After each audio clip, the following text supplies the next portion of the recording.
From SN high school. आज का topic class 8 chapter number 18 pollution of air and water.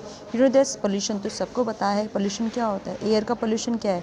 Air में कुछ unwanted material, unwanted substance आ जाता है, उसे हम कहते हैं एयर पोल्यूशन। इसी टाइप से वाटर का जो कंपोजिशन है उसमें कुछ अनवांटेड मटेरियल आ जाता है, this is called water pollution, right. बहुत सारे पीपल्स हैं जो सफरिंग कर रहे हैं बहुत सारी डिजीज़ से, इन पोल्यूशन के कारण जो हो रही हैं। बहुत सी डिजीज़ क्या होती है, रेस्पिरेटरी सिस्टम को धीरे धीरे क्या करती हैं, बहुत ज़्यादा डिपीट कर रही हैं मतलब धीरे धीरे घटा रही हैं, ठीक है। नाउ दैट सबसे पहले तो एयर पोल्यूशन। हमें पता है एयर हमारे लिए कितनी नेसेसरी है। बिना खाने के कुछ टाइम तक रह सकते पर बिना एयर नहीं रह सकते, राइट। अब है यहाँ पर कंपोजिशन ऑफ एयर। एयर में 78% क्या होती है, नाइट्रोजन गैस पाई जाती है, 21% ऑक्सीजन, जो कि हमारी क्या है, इज़ द लाइफ गैस, जिसके बिना हम सर्वाइव नहीं कर सकते। आपको पता है ऑक्सीजन की नीड क्यों होती है हमारी बॉडी में? Yes, break down of food and release energy, और एनर्जी रिलीज होगी तभी तो वर्कआउट कर पाएंगे ना, दैट्स इट। चलिए, और क्या होती है? कार्बन डाइऑक्साइड होती है, argon gas, methane, ozone and water vapours are present in very small quantities.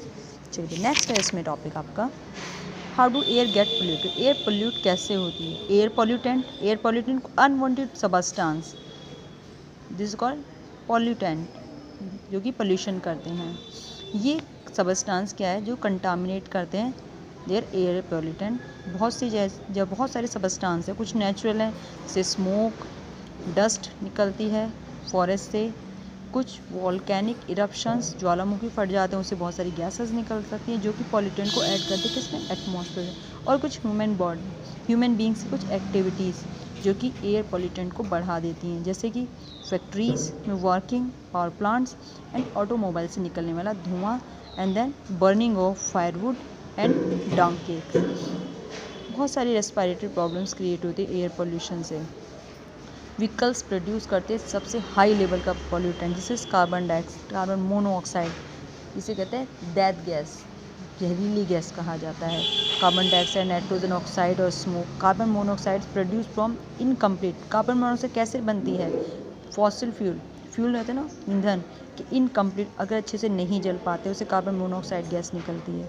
और ऐसे ही पेट्रोल और डीजल के इनकम्प्लीट बर्निंग से कार्बन मोनोऑक्साइड गैस, इसे जहरीली गैस कहा जाता है। और ये करती क्या, पॉइजनस गैस है। ये कहते हैं ब्लड के अंदर जो कैपेसिटी है ना ऑक्सीजन को कैरी करने की, हीमोग्लोबिन, उसकी कैपेसिटी को रिड्यूस कर देती है, घटा देती है। चलिए, नेक्स्ट है बहुत सारी, जैसे स्मोक क्या है, हमने देख रखा है ना सर्दियों के दिनों में धुंध टाइप कोहरा सा छाया रहता है, फॉग लाइक लेयर पाई जाती है एटमॉस्फेयर में। एक्चुअली फॉग नहीं होता, दिस इज स्मोक। स्मोक क्या होता है? स्मोक और फॉग को मिलाकर बनता है।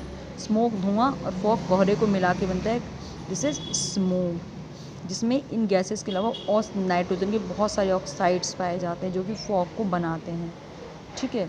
बहुत सारी इंडस्ट्रीज़ भी रिस्पॉन्सिबल है एयर पोल्यूशन के लिए, जैसे पेट्रोलियम रिफाइनरी से बहुत ज़्यादा मात्रा में गैसेस पॉल्यूटेंट निकलते हैं, जैसे सल्फर डाइऑक्साइड और नाइट्रोजन डाइऑक्साइड। और ये क्या करते हैं, एयर के मॉइस्चर के साथ मिलकर ऑक्साइड्स बनाते हैं, जिसके सल्फर के ऑक्साइड और नाइट्रोजन के ऑक्साइड्स बना लेते हैं।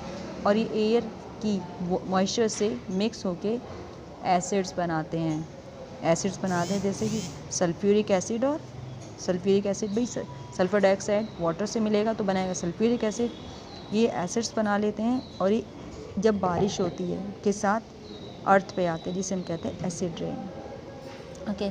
ऐसे ही है क्लोरोफ्लोरोकार्बन, जो कि कहाँ पर, रेफ्रिजरेटर में कूलिंग करने के लिए यूज़ किए जाते हैं, जिसे कंडीशनर्स में, एरोसोल स्प्रेस में। ये क्या करते हैं, ओजोन लेयर को धीरे धीरे घटा रहे हैं, जिससे क्योंकि ओजोन लेयर हमें किससे बचाती है, सन की अल्ट्रावायलेट रेज से बचाती है, उसको धीरे डैमेज कर रही है। और अगर इसी टाइप से होता रहा तो वो अल्ट्रावायलेट जो रेजेस हैं वो हमारी बॉडी को इफेक्ट करेगी। इसका सबसे बड़ा नुकसान है, this is a skin cancer, okay. और भी देखो बहुत सारे एडिशन ऐसे बहुत सारे पार्ट दिए, आप पढ़ सकते हो।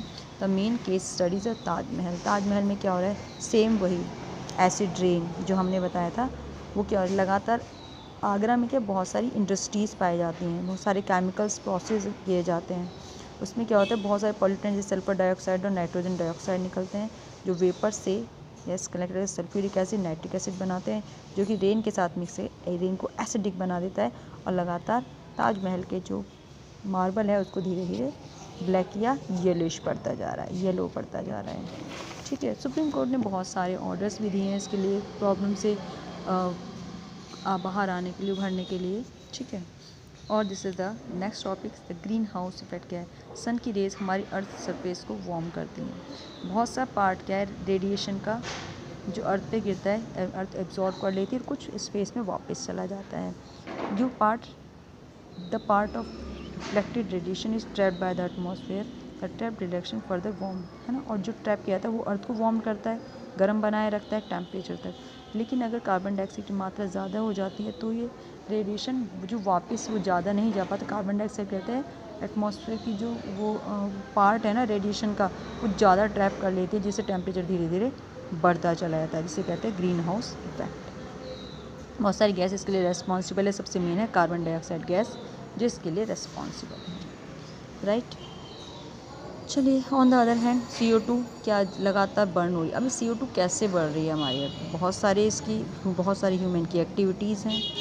प्लांट क्या यूटिलाइज़ करे लगातार। अगर प्लांट इसी टाइप से कटते रहे तो क्या कार्बन डाइऑक्साइड जो कि वो चेंज कर दे ऑक्सीजन गैस में, वो चेंज नहीं कर पाएंगे, लगातार कार्बन डाइऑक्साइड बढ़ती ही चली आएगी, जिसे कहते हैं ग्लोबल वार्मिंग। ग्लोबल वार्मिंग के अर्थ के एटमॉस्फेयर का ग्रेजुअली इंक्रीज, लगातार बढ़ते चले जाना, दिस इज़ ग्लोबल वार्मिंग। बहुत सारी गैस रिस्पॉन्सिबल है, methane gas, nitrous oxide and water vapours, जो इस इफेक्ट को लाती हैं। हम व्हाट कैन बी डन, हम इसे कैसे कर सकते हैं।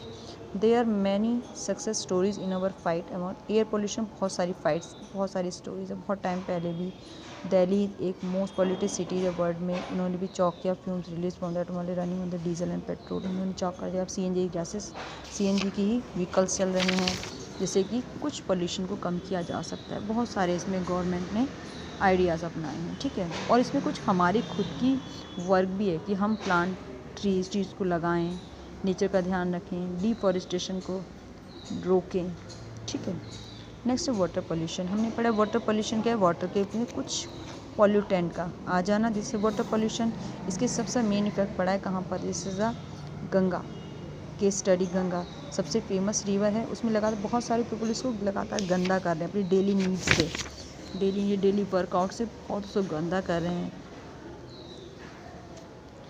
क्योंकि यहाँ पर आपको दिखाया गंगा कहाँ से निकलते, कानपुर से, उत्तर प्रदेश से होके निकलते। बहुत सारे पॉल्यूटेंट उस रिवर में डाल दिए जाते, पौर कर दिए जाते, लगातार उसको गंदे कपड़े धोते हैं, बात करते हैं वहीं पर, और जिससे गार्बेज उसमें डालते हैं, फ्लावर गॉडेसेस लक्ष्मी जो है तो उसमें बहा दिए जाते हैं। तो इस हिसाब से इन्फेक्टेड कर रहे हैं, ठीक है। उसे लगातार हमें इसे रोकना चाहिए, बंदिश लगानी चाहिए लोगों को, ताकि उसे समझ पाएँ। बस आज के लिए इतना ही। Thank you so much, have a nice day.